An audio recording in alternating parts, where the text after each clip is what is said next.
lain. Kenapa kita pakai Figma? Oke, yang pertama itu Figma gratis. Kita lihat pricingnya, Figma itu gratis. Starternya, paket starternya gratis. 3 project.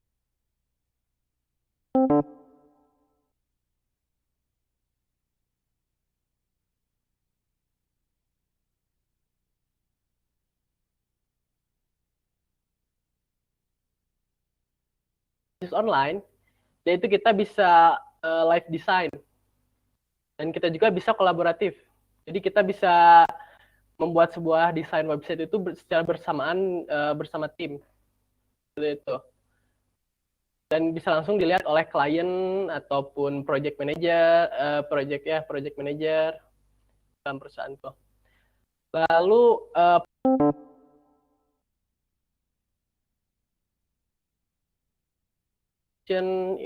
invite only private project, Treble Team Libraries. Dan walaupun ini $12, jika kalian punya akun email kampus seperti saya, saya masih menggunakan yang dari UPI, itu tuh gratis. Free for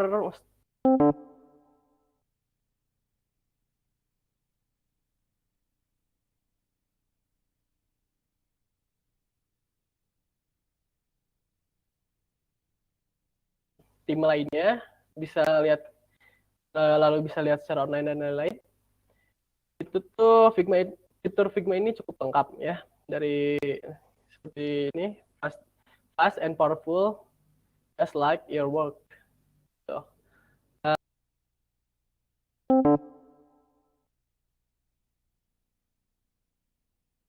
ya, kayak iPhone 11 ukurannya segini, buat di tablet juga ada ukurannya segini, buat desktop juga ada ukurannya, desktop atau MacBook, watch, paper. Kalau kita ingin bikin poster atau segala macam bisa di sini. Ini ada sosial media post, ada Figma Community.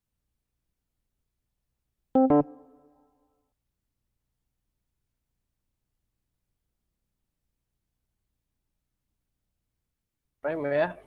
Kalau kita ingin nge-share project kita, kita bisa lihat di sini, share, anyone can view, owner saya, nanti saya sharing ini linknya ke, kalau kalian mau lihat, bisa lihat di sini. Jadi share di situ,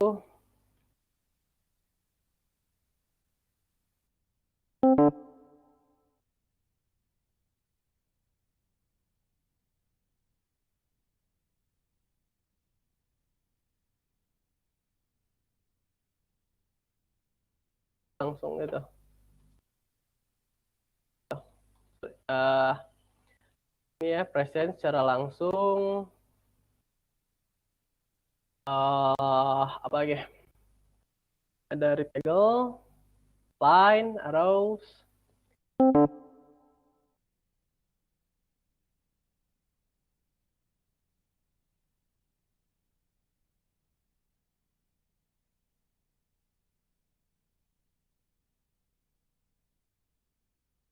kita bisa lihat Erlangga lagi di mana, tapi Erlangga nggak akan bisa edit. Soalnya tuh, ini cuma can view doang. Mau lana kayak gini. Di sini tuh kita bisa ganti font size.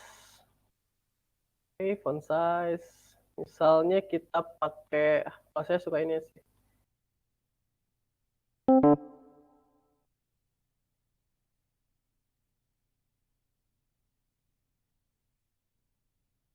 Ini juga ada color picker. Color picker itu bisa kita kasih stroke. Bisa juga kita kasih efek seperti shadow. Efeknya ada shadow, layer blur, shadow biasanya sih.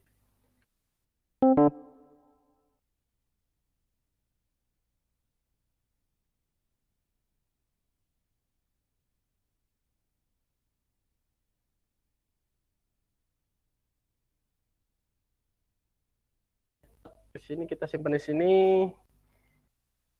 Nggak, misalnya gambarnya kurang kotak, kayak gitu. Nanti ini bisa dilihat sama semuanya gitu. Gambarnya kurang kotak. Seperti itu. Kita juga bisa nge-share ininya langsung ya.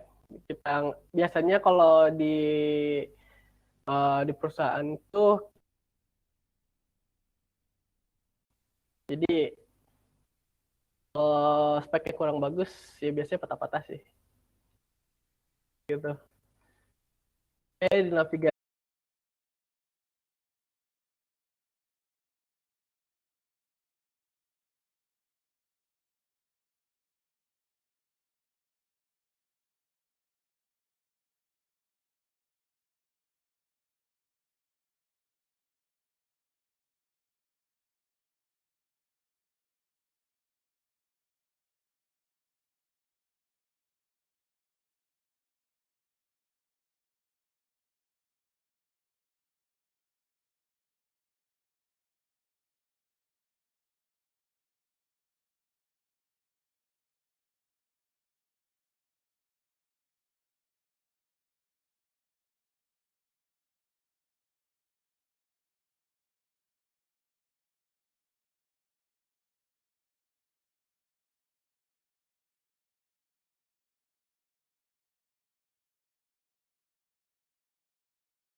ada PNG, JPG, SVG, PDF.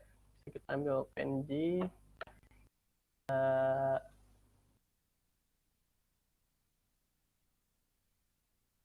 save di desktop.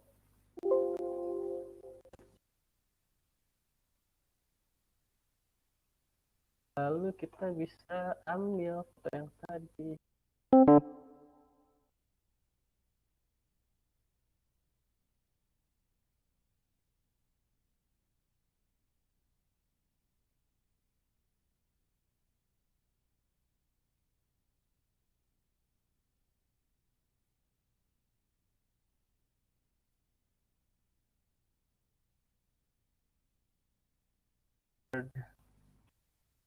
Seperti ini.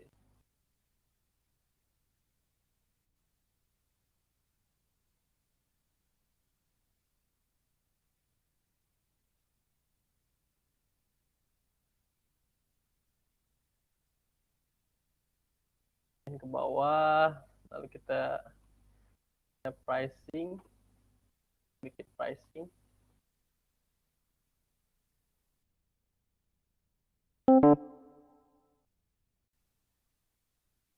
Keluarin biasanya ini dijadiin masalah lupa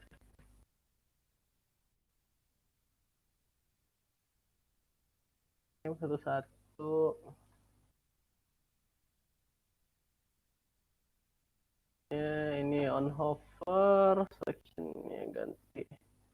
Hover jadi green. Nah, ini prototype. Hmm,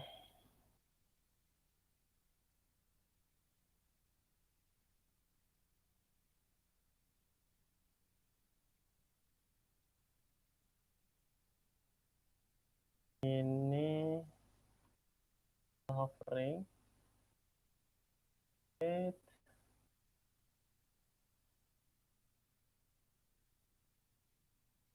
ini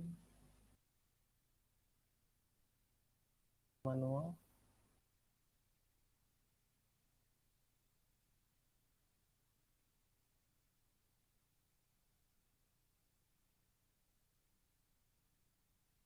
Oke, ini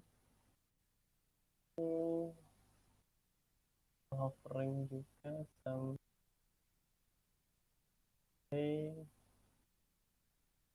manual. Ini juga sama.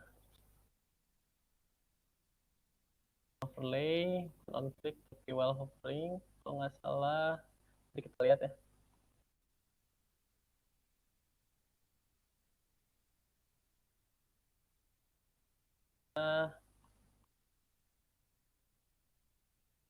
Nah, while hovering, kita bikin open overlay. Terus lihat di sini. Nah, out. Ganti lagi ini. Dissolve. Oke. Hovering, animationnya dissolve. Hovering, animationnya dissolve. Nih, ya. Kalau kalian klik di mana aja kan ini ada yang biruan. Pricing juga. Pricing juga tuh. Dia nggak pindah ya. Oh, ini dia nggak pindah karena ini dia ini gate pricing dan refresh. Pricing pindah ke pricing, klik home, pindah lagi ke home. Kita bikin juga yang ini home pricing, kita bikin mereka masing-masing jadi frame. Oops,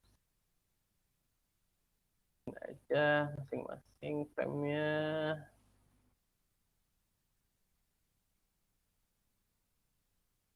Line, ganti warnanya hijau. Type,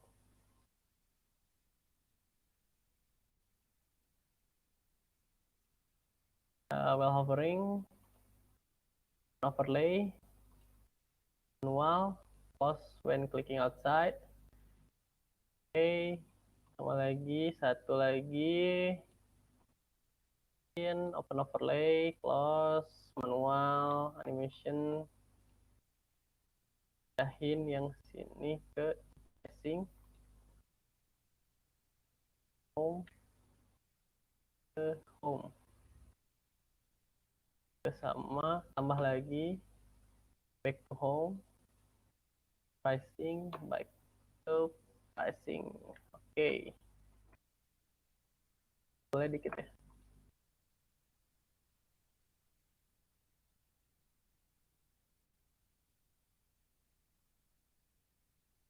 Oh, di sini belum, cuma di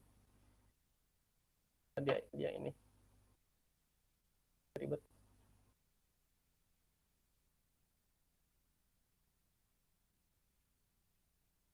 Nah, singkatnya gitu. Oke. Oh ya, ada satu lagi yang ketinggalan. Kalian klik, kalian lihat inspect. Nah, ada propertiesnya untuk di CSS. Oh, kalian bisa ambil, misalnya kotak ini ukurannya seberapa? 282. bisa diklik inspect, dan tim kalian yang kalian tadi kayak tadi saya ngasih share link ke kalian itu, tim bisa ngeliat ini, bisa lihat inspect colornya, terus bisa langsung ambil CSS full ya, jadi sekotak gini lah ya. Backgroundnya udah ada, background gambar, background warna belakangnya, shadownya, box shadow. Kan ini ini kita pakai shadow ya, kelihatan shadow. Shadownya udah ada di sini, border radiusnya ini berapa. Yang ini yang aneh, border radiusnya cuma segini, kan? Kosong. Terus kanan atas kanan bawahnya 10-10. Nah, ini kita bisa lihat box shadow dan CSS-nya. Terus kita bisa lihat untuk yang Android. Saya kurang paham sih, tapi ya ini Android, iOS, karena saya bukan mobile developer, saya jadi kurang paham kalau CSS kayak gini. Karena saya slicing juga sendiri, jadi saya ini bantulah seenggaknya segini. Lumayan. Apa lagi ya?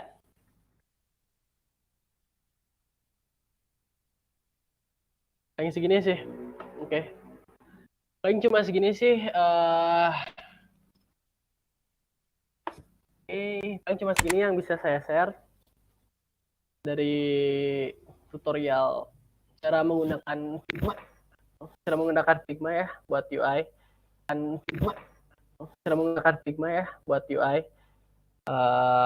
Mungkin emang kurang terlalu jelas juga, tapi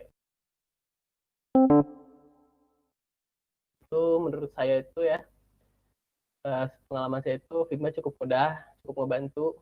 Sebelumnya saya menggunakan Adobe XD, dan waktu saya pindah pakai Figma, wah gitu, jadi main gampang gitu, enak, gratis juga, kita bisa pakai pluginnya juga sih. Plugin-pluginnya ya gratis. Paling segitu aja deh dari saya. Terima kasih waktunya. Kalau ada pertanyaan boleh. UI itu kan lebih ke desain kan ya? Ya, Mas? UI itu desain. Kalau UI kan ada UI UX ya. Kalau UI itu desain, user interface desainnya. Kalau UX itu user experience. Jadi experience, jadi pengalaman ininya lah, pengalaman saat dia apa ya namanya?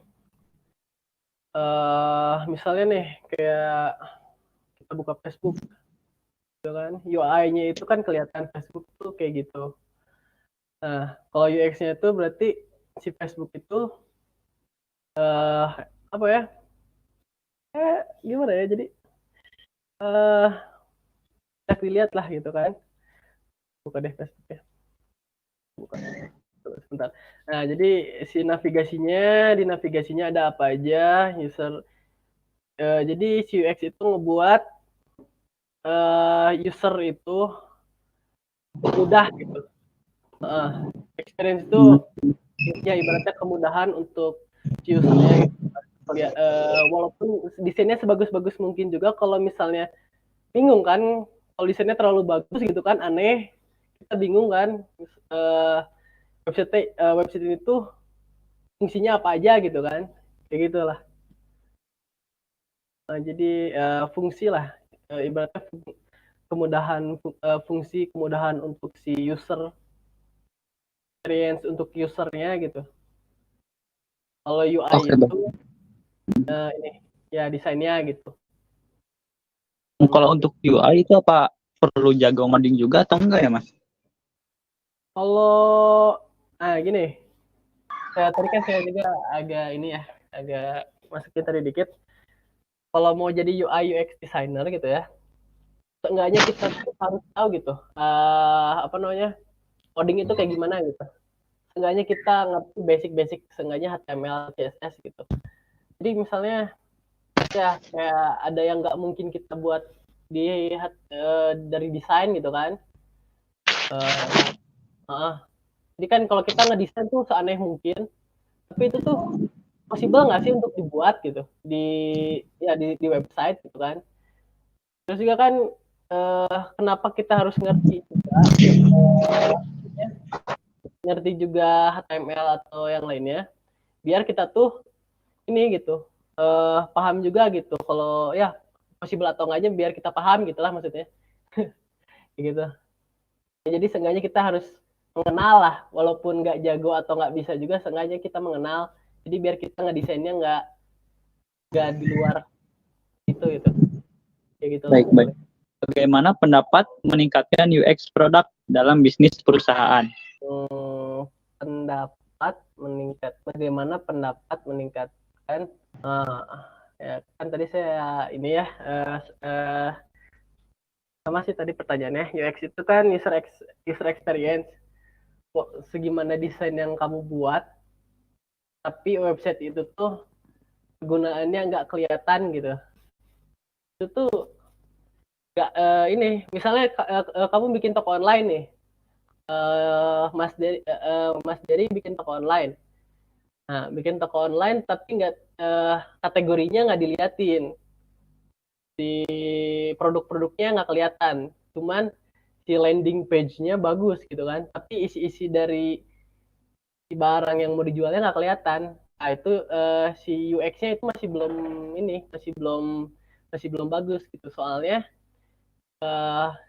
si fungsi sebuah website yang kamu buat itu apa gitu. Kalau toko online ya otomatis barang yang kamu mau jual kan kamu harus lebih ditonjolin gitu daripada si desain landing yang bagus gitu, kayak gitu.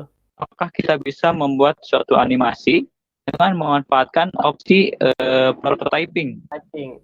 Nah itu tadi saya kalau Mas Erlangga lihat tadi saya bikin hover ya, jadi ada di menu tuh saya kasih hover, itu bisa dipakai prototyping. Cuma kayaknya kalau animasi yang berat ya kayak misalnya animasi yang misalnya kalau kayak gambar orang gitu kan, gerak-gerak kayak gitu, ini lebih baik kita bikin gambarnya aja gitu. Jangan di jangan ya maksudnya jangan pakai prototyping gitu. Soalnya ya bisa sih bisa, cuman filenya bakal banyak kan, frame-nya bakal nambah-nambah terus. Jadi otomatis si file Figma-nya besar gitu. Jadi kita mending misalnya kita pakai tools lainnya gitu.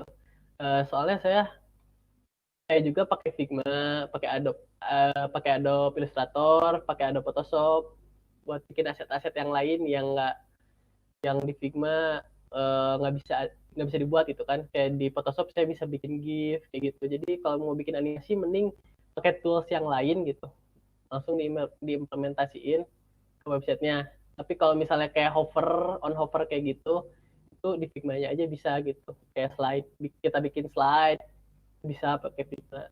Tapi kalau animasi yang kayak orang gerak-gerak itu kayaknya mending kita buat di ini aja gitu, di tools yang lain aja gitu, kayak gitu.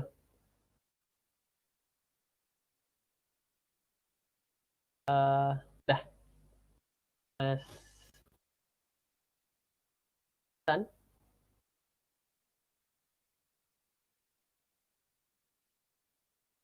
Mas Erlangga udah cukup pertanyaannya itu.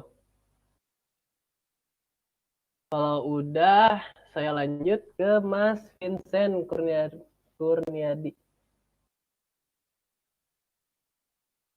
Oh, udah. Terus tadi siapa yang udah lagi? Oh, Bimo Adi Nugroho. Permisi izin bertanya, yang membedakan Adobe XD dengan Figma dari segi kemudahan, mudah mana untuk pemula jika ingin belajar UI UX? Nah, saya ada Adobe XD nggak ya? Adobe XD kayak gimana? Udah kelamaan pakai Figma. Menurut saya mending coba langsung aja Figma sih. Soalnya uh, menurut saya lebih mudah sih ya. Soalnya juga kalau misalnya pemula Figma kan gratis. Kalau Adobe XD gratis nggak sih? Kurang tahu. Saya Figma gratis, mending ya udah gitu. Tapi ya kalau mau pakai Adobe XD juga boleh. Start for free, oh gratis bisa ini. Adobe XD juga gratis. Ya Adobe XD juga gratis sih. Cuman terserah gitu. Kalau saya nyaranin langsung aja pakai Figma gitu.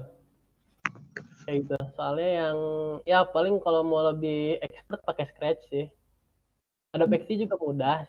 Tapi karena menurut saya Figma gratis dan banyak fiturnya, jadi pakai Figma. Soalnya Figma juga masih baru sih. Bagaimana cara kita supaya desain yang kita buat itu bagus gitu di mata orang lain, dari warna, pembuatan gambar dan lain-lain seperti itu, Mas?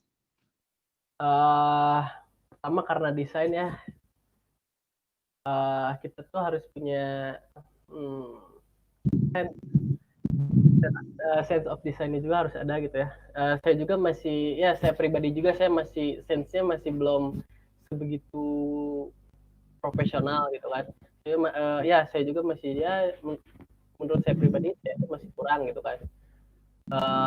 Tapi untuk ngelatih itu, mau bagaimana cara kayak bagus, itu kita harus mulai, ya kalau melatih sense tuh misalnya awalan tuh kita ganti lagu kita lebih yang pas itu, atau kita hobi yang, ya hobinya jangan terlalu ngebuat monoton gitu. Kita harus banyak explore gambar-gambar juga gitu kan, explore website orang lain juga. Dan kalau sebenarnya karena kita, ya karena misalnya saya kerja ini ya, nah website yang kita itu mau, kalau misalnya kita kerja tuh kita bikin website bukan segimana kita dong. Kita tuh kalau misalnya kita bekerja itu kita bikin website segimana klien. Nah di situ UX di situ ada UX research namanya. Jadi uh, kita ngegali. Nah kita harus jago komunikasi juga sebagai UI UX tuh. Kita ngegali maunya klien itu kayak gimana. Yang penting itu kita harus bisa memuaskan si klien kita gitu. Jadi klien maunya kayak gimana, nanti kita kasih sugesti, kita harus bisa ngasih sugesti ini kayak ini, gimana kalau kayak gini gitu, gimana kalau kayak gini gitu kan. Ya intinya desain itu ya bukan cuma buat kita sendiri gitu. Kita tuh harus mikirin orang lain. Dari user experience-nya kita harus mikirin user ngelihatnya, kita harus mikirin tuh user ngelihatnya kalau bisa kita enak nggak gitu. Terus klien kita ngelihatnya harus enak nggak gitu. Jadi kita nggak, lebih baik kita nge-share ke orang lain gitu. Hasil kita tuh di-share. Misalnya ke teman, ini bagus nggak gitu. Menurut kamu ini kurang apa? Menurut kamu ini kurang apa gitu. Ini enak nggak kayak gitu. Jadi kita harus, ibaratnya kita nggak bisa egois sendiri gitu. Kita harus berbagi pendapat sama orang lain biar biar ibaratnya website, desain website yang kita buat atau aplikasi yang kita buat itu sempurna gitu. Jadi sebenarnya nggak ada yang sempurna sih. Jadi kita tuh menyempurnakan lah semaksimal mungkin desain kita tuh. Kita harus banyak sharing sama klien, sama teman-teman, sama ya pegawai yang lain gitu kan. Bagus dilihatnya, ya bagus atau enggaknya, enak dilihat atau enggaknya kayak gitu. Lebihan Figma tuh tadi gratis, dia online, online, ya dia bisa di website, bisa dari aplikasi gitu kan. Terus Figma itu bisa project sama teman-teman yang lain. Terus bisa live project gitu kan, bisa edit bareng-bareng, bisa lihat bareng-bareng gitu. Kita bisa presentasiin ke klien langsung dari Figma-nya kayak gitu. Terus udah ada CSS bawaan buat developer, nggak terlalu susah.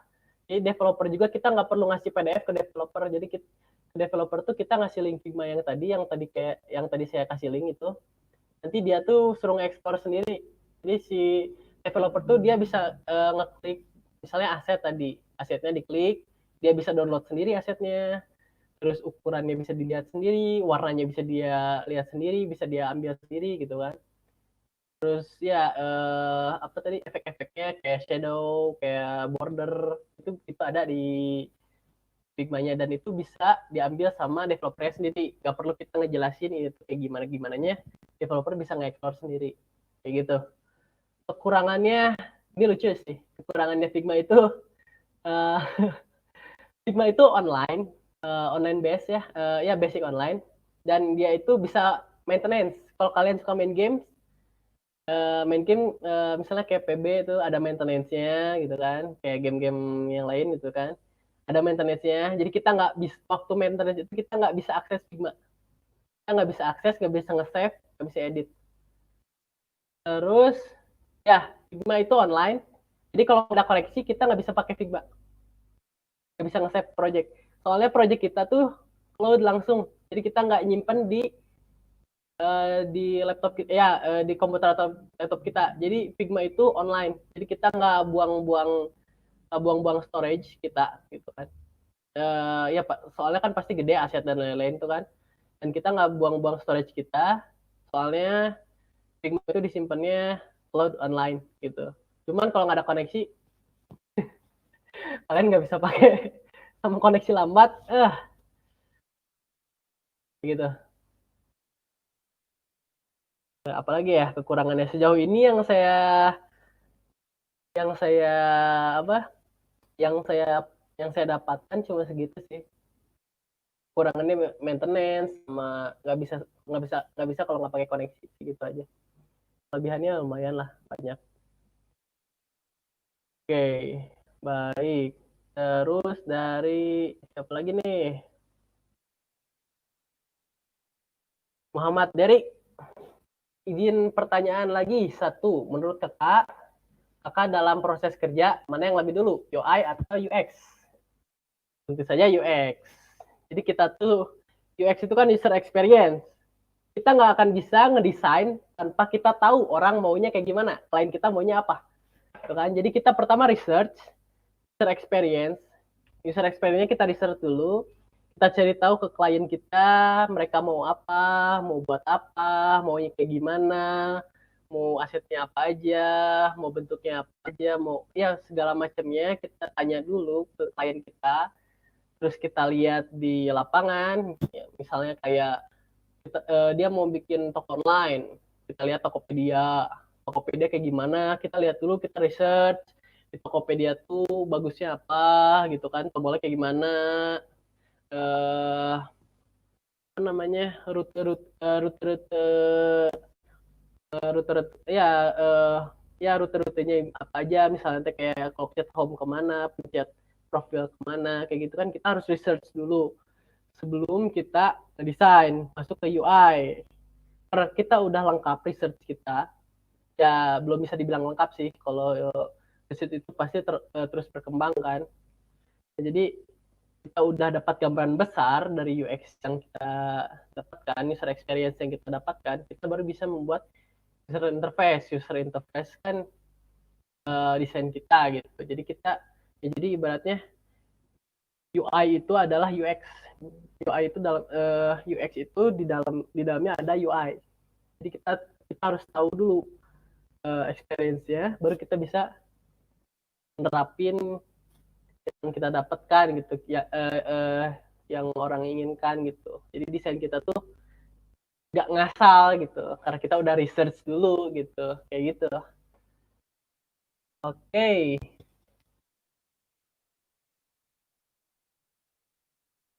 tadi terus Rizka nanya lagi,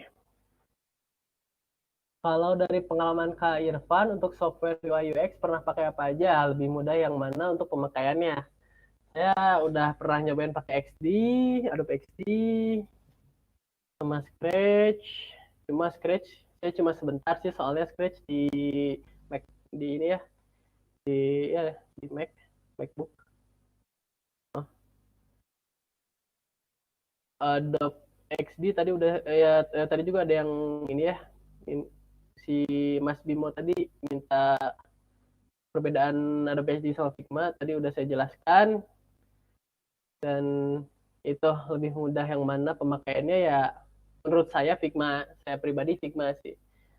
Soalnya ya tadi udah saya jelaskan, Figma gratis, udah bisa kolaborasi sama banyak tim, developer mudah ngambil coding, ya ngambil desainnya, nggak perlu kita capek-capek ke PDF-in, klien bisa lihat project kita langsung, bisa ke klien atau tim ya tim lead kita gitu ya, tim lead kita atau project owner kita bisa lihat kalau kita lagi kerja.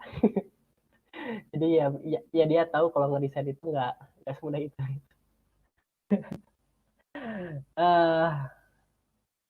Mau tanya, oke gitu ya dari Mas uh, dari Mbak Rizka kayaknya, Mbak Rizka ya. Mas Vincent nanya lagi, mau tanya, Figma kan cukup besar speknya. Alternatif lainnya mungkin XD, Adobe XD. Kayaknya Adobe XD nggak seberat Figma sih. Kalau Figma tuh kemarin developer saya, teman saya kasih ya kan kita proyekkan, dia itu RAM 43 kalau nggak salah ya. Ya RAM 43 itu dia nggak kuat ngebuka Figma gitu, cuma buat spek yang saya tadi lihat, bukan ngedit ya, dia cuma buka Figma, ngambil aset-asetnya gitu kan, biasa developer ngambil aset-aset. Nah itu katanya dia kurang kuat. Jadi kayaknya kalau mau pakai Figma RAM-nya 8 GB deh, minimal 8 GB lah. Kayak gitu. Mungkin Adobe XD lebih ringan, tapi Adobe XD lebih ringan.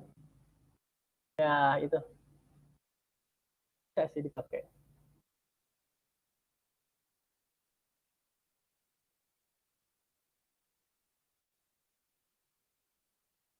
Oke. Terus siapa lagi? Mas Rizky Ramadan. Rizky Ramadan. Oke, mau bertanya Kak, tips untuk yang ingin mulai karir dari UI designer. Gimana Kak? Saya lulusan UPI, pendidikan bahasa Jepang. Harusnya saya guru bahasa Jepang. Terus saya jadi desain. Yang satu ya niat, kan harus niat. Terus kalau fashion, bukan fashion, apa namanya? Passion. Kalau passion kalian bisa kembangin sendiri gitu. Kalau kalian udah punya niat, passion bisa dibangun.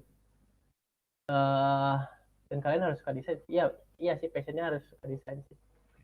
Ya itu bisa dibangun sih sebenarnya. Tapi kalau kalian mau apa ya, mau memulai, karena sekarang kan zaman ya ibaratnya zaman digital ya, dan kalian bukan lulusan ini, bukan lulusan desain, kalian harus bikin uh, portfolio, punya sertifikat pelatihan, punya sertifikat pelatihan desain. Ya sekarang kan kita lagi ini bisa database, kamu bisa masukin kamu pernah pelatihan ini gitu kan, kamu ikut pelatihan apa, kamu ya dengan banyak sertifikat juga kamu bisa gampang, ya bisa lah nyari kerja gitu kan sebagai desainer. Kamu harus berani dan kamu harus sabar. Ingat, desainer hidup desainer itu keras.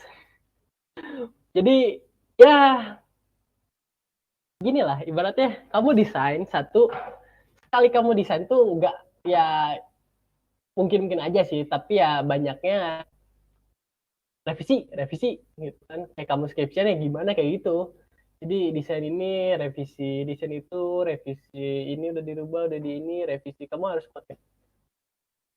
kuat mental juga gitu, dari mental juga harus kuat gitu. Jadi nggak boleh, ya ibaratnya nggak boleh sampai nyerah lah.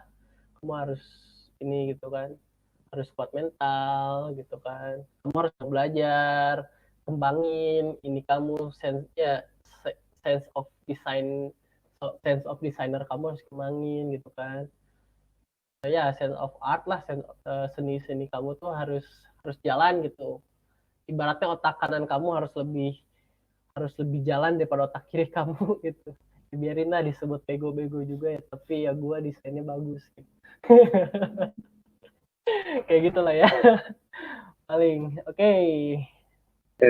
UI UX designer itu target perusahaan yang di-apply umumnya bergerak dalam bidang apa ya gitu. Kalau dari segi freelance kan dibayar per project.